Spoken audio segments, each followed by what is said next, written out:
জিরাইতলী গ্রামে তরুণ উদ্যোক্তা রাশেদ গড়ে তুলেছেন খামার, যেখানে ছোট বড় মিলে ৩০টি সার বিক্রির জন্য প্রস্তুত করা হচ্ছে। পশুগুলোকে কোনো ক্ষতিকর ওষুধ ছাড়াই দেশীয় খাবার খাইয়ে লালন পালন করা হচ্ছে। তবে গোখাদ্যের দাম বৃদ্ধি পাওয়ায় গরু মোটা তাজাকরণের প্রক্রিয়া কিছুটা বাধাগ্রস্ত হচ্ছে বলে জানান এই উদ্যোক্তা। এইসব খাইলে গরুর একটু স্বাস্থ্য ভালো থাকে, গরুর শরীর গ্লিজ দেয়, কালার ভালো আসে।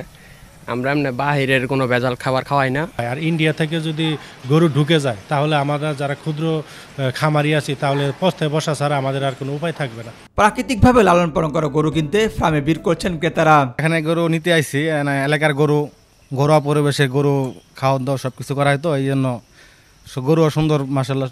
এবছর গাজীপুরে ১,৮৭,২৮৯টি কুরবানিযোগ্য পশুর বিপরীতে প্রস্তুত হয়েছে ১,১১,৬০২টি পশু বলে জানান জেলা প্রাণী সম্পদ কর্মকর্তা।